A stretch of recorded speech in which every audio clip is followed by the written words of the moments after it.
to Smooth Stone Radio, your Pan-African news, information, and music channel, where you will hear the living testimonies of the diaspora.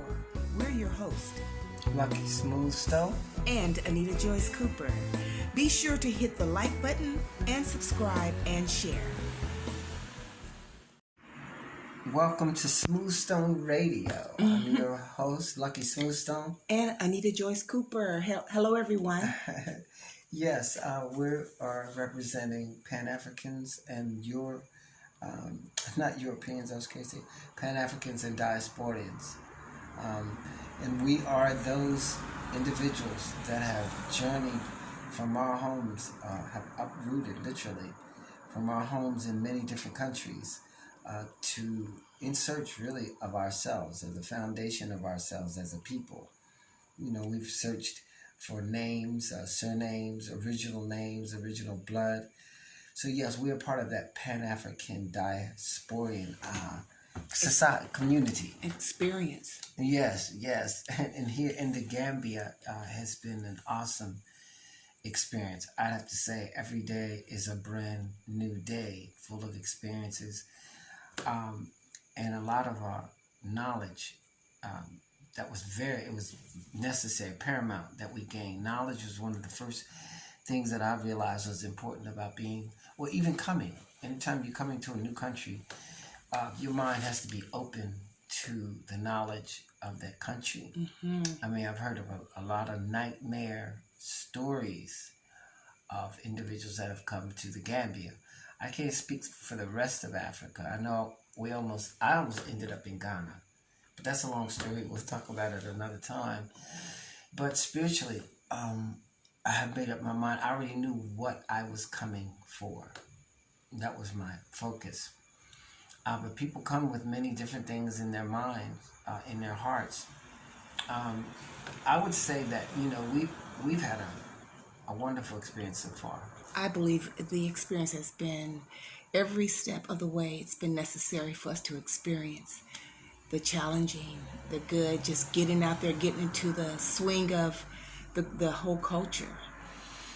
Even from some of the nightmare stories I've heard, they haven't been any more nightmarish than where we've come from. And the nightmares are getting worse in the U.S. Even worse. So I feel like anywhere you go, there's something to deal with. But I do believe that there is a certain mindset that you should have when you come to another country. You should also be very, very purposeful. Now, I can only speak for myself and in some ways for you. We had a quest. Our mission was in God, number one. It was about righteousness first. And it was about the mission. And the mission was based on the prophecies. The prophecies I've read since I was a little boy. We're from different parts of the country of the U.S. You're from way out west and I'm from the east. But many things are relative in our lives. The songs we sang in church. Just like we grew up next to each other. Yeah, almost like in the same house, same community. It's 3,000 miles apart. But same songs, same philosophies. In our culture, you realize we do have a culture because without knowing one another, we've followed a lot of the same spiritual practices. Mm-hmm.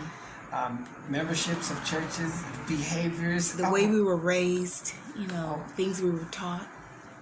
But the thing that you and I did have in common was that we reached out beyond the walls of our own experiences and what we were taught. I know I had this thing within me, and I realized in you, I didn't just go for the answer that someone gave me. I had to research and find out for myself. Mm-hmm. And I didn't take no for an answer. Yes, wildflowers. Beautiful wildflowers. Yeah, and it almost appeared like black sheep sometimes because I thought really outside of the box. But it was still relative to the things that I was studying. Mm-hmm. Now, spiritually speaking, that's what I said, my whole quest and my whole journey here is spiritual, more spiritual than physical. But it does happen to go along with the formula, meaning that the Moshe laws, the Torah, the Bible, even though it's pieced, it coincides with that life, with those ideas, with that philosophy, with the prophecy. My life goes along with it, but I was guided by my grandmother, from a child. to this point in my life, I've never gotten off of that road, that quest of seeking for. One was our freedom as a people. Like, I grew up in the civil rights movement, all of those challenges and things that I was just a child. From Malcolm X to Martin Luther King to Medgar Evers to, oh my goodness, Marcus Garvey, all the things and people we've studied, there was a struggle. There was always a struggle of independence, of freedom, of equality, fairness, poverty. These are struggles that that as a child I'm saying that we're going through it, and I was focused on why. Why that has to be. What is the problem? And then I realized that there were two different lifestyles going on. There was this lifestyle of it. It appeared as if that I was excuse me, that I was living in a society that I wasn't necessarily a part of. Like, there was one society and everything applied to them, and then there was another one that applied to my family and I, or my people, or say black people. And I guess that put me on a quest to find out what the difference was and how I could maintain control of myself and the fairness in my own life, and how I was going to be treated and how I was going to treat other people. I think that's very unique about you. That's the unique thing, is the fact that you were aware of this as a child, and you actually ask the questions in an intelligent way and actually began on that path seeking the answer. Whereas I think for myself and a number of people who aren't on that quest as a child, we know that there is something not quite right, but we don't really know the questions to ask. You know what I'm saying? It's like we know that that there's inequality, but we don't know how to label it as racism, or there's a greater ploy against one group of people. It's not specific to you. Exactly, but there are questions, like you say, that's not cool, but I didn't know how to actually define what it was, whereas you were able to take all your the study material and bring it all together along with what you were taught and come up with a calculation. I think that mix up as we were children of identifying in the Bible who these people are. Who are you talking about? Who are the Gentiles? Who are the children of God? Yes. And I think we got confused as natives in America, just as being natives or U.S. citizens, we got confused with that. And even people coming here get confused with that, because it's the same thing here, where you're dealing with state or you're dealing with tribal law. You're dealing with the sovereignty of yourself with the state, and and many people come here. Here in the Gambia, when we first arrived, our first experience was we were inundated by a host of guys. We went out to the cabs to go to where the residence we were going to be staying with. Oh my God! It was like 5, 6 guys to help us. They were so accommodating, so nice and hospitable. We thought it was wow immediately, but we learned right away that the Smiling Coast is the Smiling Coast for a reason. There's a price to pay for it, and this is not something that you can take. You could be offended by it, and many have been. At times, we have been too, learning the culture. But we had to understand the ways of the Gambia, why this behavior was such. It's a poor country, and everyone has to make a living. And just like in the States, everyone has their way of doing it. Some legit, some's not, some's con. First lesson. And in learning that, there were many other things we had to learn. Fortunately, I think for us, because of, I know what my heart and mind was, I was willing to live in a hut. I didn't care how I was going to live when I got here. I gave up everything. Everything. We weighted down. And in the Bible, that's what I say, all of these things are spiritual. Because it has to be relative. It's just not, we didn't map, as people, we did not map this path. Our steps were ordered. So we have to refer back to wherever we got those orders from. Mine came from the Quran, mine came from the Bible, and it has order. And I know in coming here, my mindset had to be spiritual. So as soon as I came, we got with the poor. We got with the poor of the Gambia, because at first I think our first stop was a church, a pastor that we lived with, which is wow, such an experience. That's a whole nother story. We won't get into that yet, but my point is that it was about spirituality. It was about the unification of the people. It was about learning for us about Gambia. So we immediately got with like the Akalos, the chiefs, the children, the teens, the weed smokers, the hood. We you know, one of the things, one of the overarching frequencies that I noticed when I got here, and it was familiar because I had experienced it in other parts of the world that I had traveled, were the prayers. Yes. I mean, I thought it was so beautiful. Some of the way, the way that they would sing them, it soothed me. Yes. And that made me, no matter what, it just made me feel like I was in a place of belonging. Yes, of belonging, that there was a sense of caring and, warmth, that those prayers brought everyone together. The atmosphere. Yeah, the atmosphere. There is a frequency here. So it made us gravitate mainly to Gambians, to help us to start learning the language, learning how to communicate, learning to love and share and care, like literally, because just because you're a Gambian and you're born here, you're still a diasporian. If you have grown up in colonial ideas and teaching, you're still a diasporan. You've still been separated from yourself on our own land. That's interesting. Well, it's the truth. We all are relearning something. We're learning each other, but we're also unlearning the ways of colonialism, whether you're from the West or wherever there's colonialism. So we're battling with that at the same time. Now, many have come from the West, and they have held on to these colonialistic ideas. They don't work. Listen, if you come here and get into democracy, statehood, and things like that, okay. All of those things are crashing anyway. This is a new day, a new era, a new heaven, new earth, if you're staying with the scriptures. It says, get out of Babylon. Babylon is those colonial institutions, a language we have yet to understand. And now we're unlearning and relearning our own ways. And the first is to learn the lands that we are in, the people that we're in. I noticed the people that come here and immediately get into the poor, get into the community, have less altercations, less problems than people who come and separate themselves. Right. That was one of the things that our experience in our first village in Fulakunda. Yes. With those children, and the music has really helped.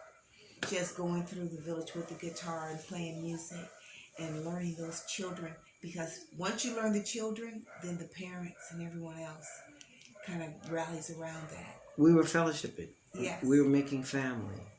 I think this is a good discussion for those that are listening, is because maybe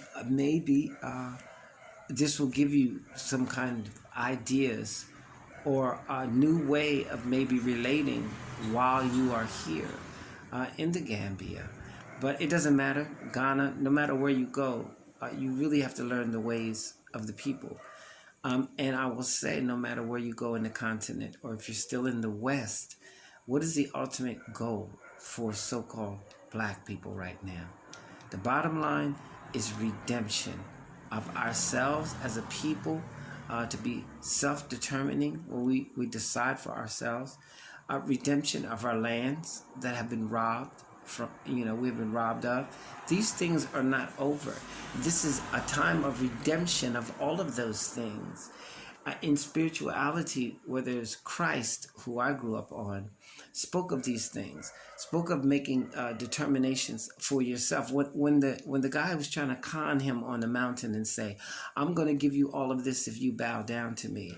And Christ had to let him know, no, my Father owns all of these cattle on 1,000 hills. Mm-hmm. But you got to also take that. Many people take that story as being the God in heaven owns everything and you can't give me anything. No, it's not. That's the truth. Yes, that is the truth, but there's also literal land laws. He knew that his people, Christ knew that his people owned these lands and that they had been robbed. And Christ was like, you can't offer this to me. These are my lands. Well, it's the same thing today. We have to claim, redeem our lands, get placed, put ourselves back in the position that we were originally in with our lands, and then we're supposed to be able to benefit and live from the resources of our lands. We shouldn't have to be paying for anything, let alone coming all the way home and then buying land. I'm not saying that people have done that, shouldn't have done it. I'm saying for us diasporians that are part of prophetics, it says that we are to inherit the land. It's a gift. I didn't write that. That was written. If we are part of the family, if we're coming together again, reunited, it is our lands. But you have to bring something to the table, as well as the lands that have been preserved for us. That means we have to put our minds, our hearts, our intentions together and achieve the goal of peace, tranquility, you see what I mean? Justice, for one another. And building and, being prosperous together. Learning how we're able to decide, make decisions for ourselves. Not being manipulated by powers that appear to be above us. These powers are not above us. They're really beneath us. So I think many of us have to re-examine ourselves mentally, physically, and spiritually. Religion should go behind your efforts, not in front of. Because we're all compatible as human beings that I see in this diaspora that are spiritual. It is those religious and political things that we put in front of our relationships. Those things should only support our relationships with our brothers and sisters. But in this new day, I really want to make a point that many of you don't know what type of citizen you are. Whether you're a state's citizen or are you a sovereign citizen.